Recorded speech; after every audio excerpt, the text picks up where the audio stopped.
This country is hard. Everything is just getting more expensive. Everything is getting more difficult, and it has to be bad leaders. Abi, human beings are by default desperately wicked and savage.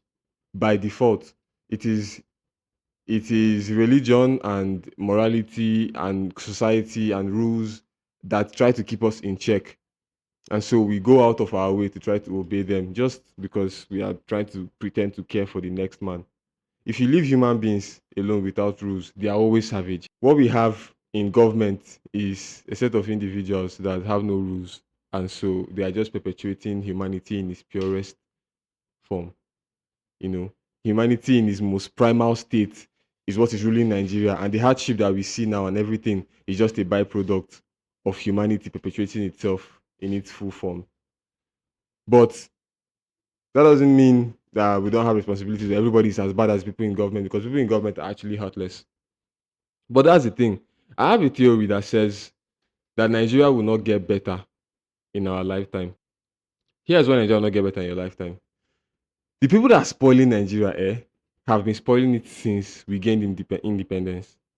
You know, the rot that we see so far since we gained independence, or let's just say since 1999, the rot we see so far in Nigeria has been there since 1999, and it is an ever growing or ever spreading cancer. So for it to start healing it, you have to start tracing it back till you clean it up. And even if that thing starts today, when are they going to finish cleaning it up? Because the mess is like 30, almost 30 years old. So it's actually going to take long for any reforms to happen in this country. And it's because Nigerians don't realize just how deep the problem goes. Oh. We don't know just how deep. Just going to give you a few examples and throw them out there so we can understand. Because in the certain things I've researched, and I can only bring it back to you in layman's terms. I'm not even going to try and bring out any facts or figures. I'll just gist you the things that I've learned. The first issue the first issue people always talk about is police brutality. And there was a tweet I saw one time from David Jinden, and someone said, and he said, police brutality would never end. You see this thing where you go to the road that they will harass you, that is never going to end. This is one of the reasons I tell you Nigeria will not change in your lifetime. Is because before police will change, see what has to change. The recruitment process for the different ranks in the police, Nigeria police force are different. And it is because of where they pick them from. There is a Nigerian police school where we have only one of somewhere in the north, and that is where real police officers, the inspectors, the ones that later become IGs, and those ones, that's where they go to. You get, and to get into that school is harder than NDA to get into that school. And then the rest of the police officers you see are just recruited, given basic marching training and weapons training, and they're just released into the street. They're the ones you see in your stations and on the road. They're the ones in SARS, they're the ones in your anti-cult and whatsoever. They're all over the place. Those are the ones that they didn't that they pick from just anywhere. I was at the mechanic one time, and one of the guys in the mechanic was trying to solve one mass problem from one small all this current affairs book then. Trying to solve the mass problem. And I was looking at it, I was curious because it's those kind of word problem that I had not dealt with in years. So I wanted to help him out. And I said, what was he reading for? And he said it's police exam. So I just asked him, like, well, so what do they need to do? He said, okay, he will pass, they'll write this exam, they'll pass. If they pass, they'll take them for training a few weeks, and that is it. The guy is a Falknizer today. No, there's no psych evaluation or anything. And that guy is a good guy, to the best of my knowledge. But there's millions of other people that join the police force without any psych evaluation whatsoever. And before the policing of this country will improve, we would have to now start choosing police officers wisely, making the screening more difficult for just so it won't be just anybody that comes in, making the screening more, you know, systemic in such a way that we can select the best people that are better equipped for the job. But when is Nigeria going to do that one? You know why? Because it's going to take money and time and resources to make that change. And even if a good government comes, even if whoever your best candidate is, your dream candidate comes, who is to say he's going to deal with that issue in his tenure? There are other big issues. As you know, Nigeria is like messed up completely. So that's one. So when is that going to get better? You think it's in your lifetime? Secondly, the reason why there's no money, this is one misconception people have. They think Nigeria has this huge potential to become one of the richest countries in the world and do this and that and that. And I'm telling you, your leaders are working hard. This country doesn't have potential to be rich. This country is rich because you don't understand. that I need to stop saying they don't understand. Nigeria has natural resources that we don't even know about. Me and you don't even know about too. The ones we know about is oil and maybe coal and these other things. You don't know about the other little ones that are also fetching a lot of money. We are larger oil producers than Qatar, I think, and United Arab Emirates. And you see what those countries are doing, and you think Nigeria is just letting the oil waste. The oil that we report to sell officially in this country, eh, is always less than the oil that we are consuming in this country. It- as in, they said we exported 10 barrels. Let me just, for example, 10 ships of oil today. We Nigeria as a country got 10 ships of oil today. We in Nigeria consume like 30 ships a day. So somebody is lying somewhere. It means in this country, the majority of our oil is not sold on the books, it's sold off the books. So this country is working hard. We are mining morning, afternoon, and night. We have all the places that we have natural resources. We are working hard and we are selling and we are. Nigeria is doing wonderful in the market. We are selling. The money is not just reaching where it's supposed to reach. That is what is happening. The country is working hard. So when people can loot that kind of money, you will work hard. A nation's wealth, you will carry it, and some of you will share it. You think they will spare time for changing the police? That is helping them. That is helping them maintain longevity in that position of power. So these are the issues, and they are so. Let me give you something I heard. Now this is I'm not sure about it, but you see the crisis in Jos and even in Benue, these places where you see that insurgents or Fulani or whoever will come, just gunmen and gun down a whole village and just pursue them and displace them completely. And this thing has been happening for years in this country now. You just hear that in one village, unknown government just came in and just sprayed the whole place and people died and they moved. Then IDP camps have just been set up all over the place. Some of those places, do you realize that those places are places that have been found to have natural resources, valuable natural resources? And you cannot tell the people, oh, your land, every human being, at least black people that I know, because we are still, in Africa, every human being in Africa is entitled to land. Is entitled to land. They will cut your share of this earth and give you. Everybody, especially guys, you know. So you and your family have land. And then people's land, you will chase them out because this country is still looking for ways to make money. And once they see land and something in that land, they will use violence and chase people out there and mine it and make that money and bring it back to the government. But you see this thing, they're doing it off the books. Off the books. So you're not recording that the country has money. When they say, oh, we made the treasury empty, it's not as if they spent money from the treasury. They don't put money in the treasury. The resources, they're selling them in the black market, and you know, and just sharing the money personally. And the people that are supposed to be checking them are also following to eat the money. So where do you want to start fighting that kind of damage from? Nigeria will come up on you and surprise you every once in a while. Like you might just be minding your business now. Then, you're walking on the street, SARS will just come, corner you, want to check your phone, want to rough you up. Every once in a while, Nigeria will happen to you. But as long as you don't let it take you away from your satisfaction and happiness, try to do that. When you hear now we are expecting prices to just keep hiking and hiking. Have that expectation. It's not going to get better, honestly. There used to be a family friend we had, this woman. She died in December of 2014 or 2015. And one of the last things I ever heard her say when she was alive, which was months before she died, yeah, was that this country will never get better. That's what she said. I'm sure I was still a teenager. I was like 20 years old then, and she said this country will never get better.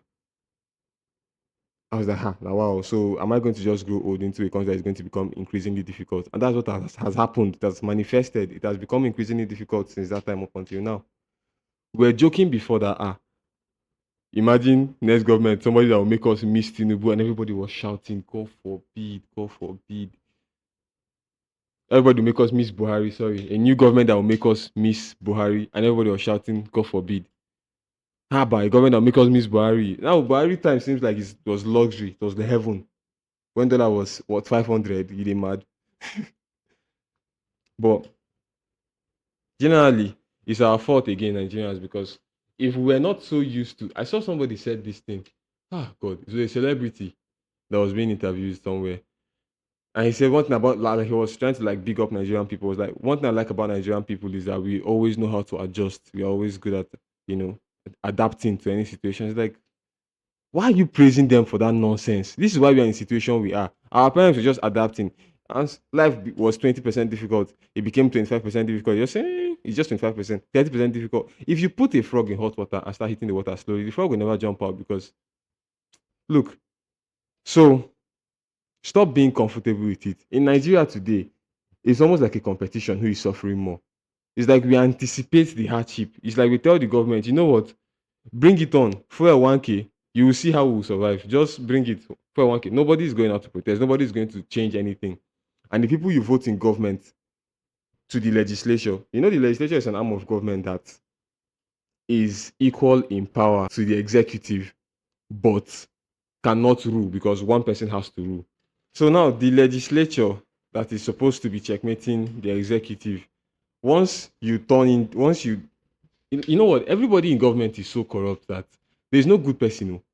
Like if you really open your ears and listen to the way things are going on, you will know that there's no good person in government. There are some who have good hearts, but in terms of actions, what they do, they are doing everything possible to impoverish further the common Nigerian man and woman and child. For example, how can a court that is supposed to make sure that we uphold an election, mm, they make sure that we have free and fair elections, move up the judgment of a case when evidence is due to come up before the initial judgment? The judgment of a case is coming up, and you move it up because you know there's like there's clear collusion there. It's clear that the person that is about to win the case has bought this entire arm of government. That's how rotten the country is. Tell me how you want to start to fix it. Tell me how. Now you can do your best, which is what I advise everybody to do. Just do your best in this next exam, in this next election, 2027. You can try your best. But let me tell you something that my friend Mereda told me. Tinubu is a very this is I really don't want to be a politics talking person on the podcast, really. But he made me see sense. Now Tinubu is a very ambitious man from the beginning of his history. As early as you can find about your president, read about him. He's been a very, very ambitious man. And because of that, there are certain things. People like that are always looking for the next thing. They're always looking for the next thing to conquer. You think that Jagaban thinks, oh, he's about to die very soon, and that he just wanted to be president of Nigeria. After he's president of Nigeria, and he would have done his piece, and then we can now start to heal. You are deluded if you think that's how things are going to go. This is a man that ruled Lagos before most of you grew pubic hairs, and till now, his hand is still inside that state, deep. You can't remove it. And till today, everybody's complaining about the taxis, the street boys, the agbos, and everybody, toll gate, and this and that. And it's something that somebody set up in 2007, 2008 that is tormenting you people till now. And then that person has become the president. And you think, okay, once it's done, let me tell you something. There's always a next agenda. When this man became governor, and I'm sure he started thinking about the presidency from then. He's like, this is a state. I can conquer the whole country. And it was a plan. He groomed all the people, put them in the right positions. He was the godfather and sweetened all the palms. And it took years. But you can see how a plan has played out. Everybody was just here looking zombie. Nobody is answering the situation. And it has happened now. He's in office. And you think the next thing, well, I would guess that the next thing would be third tenure. And you think it costs anything. Everybody talking about third tenure, you're like, no, we will never let it happen. Da, da, da, da. See why it's going to happen. If I tell you that there's collusion between these arms of government that are supposed to be checking each other, what do you think it takes to make Nigeria a country with three tenures in presidency? Is for the legislative arm of government to approve it and sign. These are the lawmakers, and sign and give to the president. It's only the presidency and the legislature that really have a say officially on this thing. But all you can do is complain. You have no say. Nobody's going to send you a link to your phone, vote if you want them or not. It's them. And if you keep voting people that are there just to long term, everybody is going to suffer. Is what I'm going to just tell everybody. Everybody is going to suffer. So expect it. Now there are things we can do to fight it, to be honest, but I'm only thinking of like violent ways, and I wouldn't advise that. Before I go, I just want to see if there's one thing I want us to go with, is that see this issue of being proud of suffering in this country. We need to stop it. We need to stop it. That's where our ability to adapt to rubbish comes from, because everybody is proud of the suffering. If I say I don't have 10K, another person will say they don't even have up to 5. And we just like to, whatever kick or whatever happiness you're getting out of doing that thing, just get rid of it. Pray for it to leave you, because you're going to become a very wretched person. There will be no clothes on your back by the time you even realize it. Because in a country where you deserve more, they are giving you 10% of what you deserve and you are happy about it. There's something that annoys me really. These people that are abroad, people in diaspora, there's this thing they do that really, really vexes me. They will, once they get abroad there, they will start making videos of snow, with them walking in the snow. Hey, this is what we are doing here. Oh, it's not as if money is easy. It's not as if we are coming here to pluck money from the tree. We are packing snow, you know, and they will post and be saying stuff like that. I don't think anybody thinks when you travel abroad there is money falling from anywhere. We are not, because you finally left the country doesn't mean the people left behind are idiots. Nobody thinks that you are picking money. And that thing again is where they will say, you people don't know what is happening in your country. This one is Reno Mokri. That guy is a fucking buffoon. Reno Mokri would stand and say, this is yam. For example, this is what people in the diaspora to do.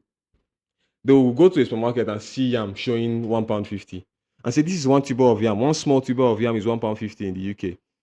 And if you convert that to Naira, that is almost 2,500 for just one small yam. And in Nigeria, you're still buying it for what? 2.5 for 10 or for 5. Comment how much yam is right now. 2.5 for 5. And you think that we are stupid. What is the minimum wage? How much are they paying you per hour in that place that you're charging you £1.50 for yam? The country that Reno Mokri stood by their gas station and said, look at how much they're paying for gas. Does that country have oil? Does that country have oil in the ground? We are paying for gas because they're stealing the oil. Majority of the oil that we should be using, they're stealing it. So that suffering mentality, it has been ingrained in us. It's like we've been suffering this country since it's been getting increasingly worse since we gained independence. And then that's how the suffering has been put inside the mind of every Nigerian. Like from childhood, they will take you to school. School is just hectic as hell. Your math teacher will make sure he's the most wicked person that exists in your life. And you go to school. You don't have time when you come back home because they've loaded you with assignments. It's just hard. Kitty, kitty, kitty. They ingrained the suffering in us. You have to start trying to like unfuck ourselves. Because in the head, it's almost gone. I know this podcast has been a bit scattered, but I tried to make sense. And I hope you got something out of it. See you next week. Bye.